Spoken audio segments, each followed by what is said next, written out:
What's up YouTube, this is Santos representing Neo Overlay Network, and I'm here to show you a DDD deck profile. I built this deck watching Arc 5. Deck Akaba was a cool character, and I thought, man, those DDD monsters were too cool to not to play, so I decided to make the deck. And I just want to show you guys what I've been running with online and with my friends, so let's just get this started. For the first 3 O's, I ran 3 DDD Oblivion King Ragnarok. He in scale is an up 5 scale. When you special summon a DD monster on your side of the field, you could special summon another one from your graveyard, but you gotta pay 1,000 life points. And if you do, your opponent can't battle damage is half that turn. So he has that in scale. And then when he's normal or special summon on your side of the field, he could special summon another DDD monster from your graveyard. It has to be triple Ds because, there's the difference between DD, 2Ds, and 3Ds. So when he normal special summon, he could special summon another triple D monster, and his third effect, when he's on the field, you could tribute or banish one of your DD monsters, and to also banish another monster your opponent controls. So he has that third effect. So he's good in that too. So I run 3 of them because you do want to maximize him. And for the next 3 O's, I run 3 DD Servant Kepler, because he's pretty much your searcher when he's normal or special summon. When he's normal or special summon, he could add return one DD monster, DD monster from your when you control back to your hand, or you could add a Dark Contract to your hand. So you usually pretty much add it to your hand, the Dark Contract to your hand. He also is at 10 scale, so you remember you do have pendulums in this, or pendulum skills in your deck, and you got to remember they're really useful to spam out certain monsters, or because they are skills. So 3 of them, they're good. So next I run 2 DD Chaos King Apocalypse, because when he's in scale, you could banish 2 DD monsters from your graveyard to special summon him, and also you could target 2 spells and traps that you control and destroy them to special summon him from your hand or graveyard. So he's an extender, and you just need 2 of, because you don't want to see too many high level monsters, because there are breaks. And yeah, he's good, 2700 beater. So for the next 2 pendulums, I run 2 DD Savant Copernicus, because when he's normal summon, he's a foolish burial. He lets you throw any DD card to your graveyard. And for skill effects, he's still a skill 1, so you still have that versatility of still pendulum summoning certain things. But you gotta be when you're playing online or just playing in general, it really depends what you have in scale. So yeah, he's just good in that regard. So 2 is fine. And for the 1-up pendulums, I run DDD Doom King Armageddon and DDD Rebel King Leonidas. I just run 1 of each because they are DDD in names, and his effect is when you take damage by an effect card, a spell effect, you can special summon him from your hand, and you add that amount to your life points. And he's just an easy, he's a level 8, he's also level scale 4. He's just here for a big name beater, because you do have ways to special summon him. And yeah, it's just 1 of, because he's also DDD in name, because that's also important when you use Necrosime in your deck for certain reasons, but just 1 of 1 is fine. And the other 1 of, I also run DD Destiny King Zero Lapis. He's also optional, and he's also good because you just need you could special summon him from your hand by tributing a DDD monster, a triple D monster. And when he attacks, his attack gains, or he just doubles his attack whatever you're attacking. And when he's destroyed by battle, the first time he's destroyed by battle, he doesn't get destroyed, and also you don't take damage that turn. So he's just good to just swing over certain cards when there's like big board presence, and you just need to swing over this big monster. And he's also a DDD in name, and he's also a low scale, so he's still good. So for the effect monsters, I run 3 DD Swirl Slam, because he's your extender, because he's your polymerization. He just needs himself and another DD monster in your hand to special summon a fusion DD monster. And you also, when he's in the graveyard, you could banish him to special summon a DD monster. So you could use that effect to special summon any DDD triple D monsters. So he's still good in that card, that sense, because when you do break with the big guys, you still use him to bring out one of those big guys. So he's good. 3 is fine. So now for the 2s, I run 2 DD Necro Slime because 3 is too breaky and 2 is just enough. You don't want to see multiples in your hand. And his only effect is he's only good in the graveyard. And when he's in the graveyard, you could use another DD monster in your graveyard to use as material to fusion summon a monster that is DD in its name. So he's just your polymerization of deck 2. So just 2 is fine. And the next 2 effect monsters are running is DD Lamia, because she's also an extender. Her effect, when she's in the hand or graveyard, you could send a DD card to the graveyard or a monster in the graveyard and to special summon her. So she's like Nasher in a sense, or like certain cards that just like send certain things to the graveyard to special summon her. So she has that extender capability, and just 2 is fine because you don't want to see multiple, or you don't even want to see her in your hand, because if you see multiple, it kind of sucks because she doesn't really do anything by herself, but she's a tuner, and yeah, 2 is fine. All right, and the next 3 1-0s that are in the decks effect monsters are 1 DD Ghost, 1 DD Vice Typhoon, and a DD Supreme King Kaiser. They're optional. They're good in their own sense, because DD Supreme King Kaiser, when he's Pendulum Summon, you could target 2 spawn traps that you control and destroy them, and he gets to attack up to those what you destroy, so he gets those additional attacks, so he could attack 3 times.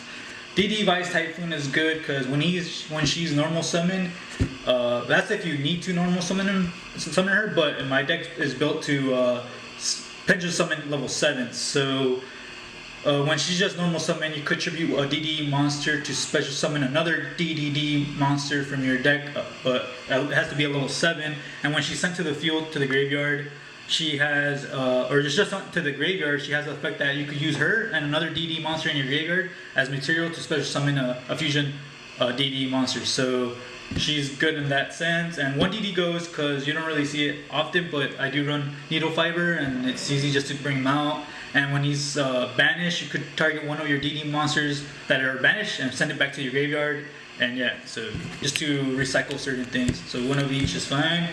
And now for the monster hand traps, I ran 3 Side Frame Gear Gamma and the 1, Side Frame Driver, just to negate. It's a hard negate. And, people just to bypass Call by the Grave, and that's just what it's here meant for. My deck is built to go second, so you always want to go second, because that's why I have all the hand traps. So I have right under my nose, I have 3 Ash, because same reason I want to maximize the hand traps. I'm going second.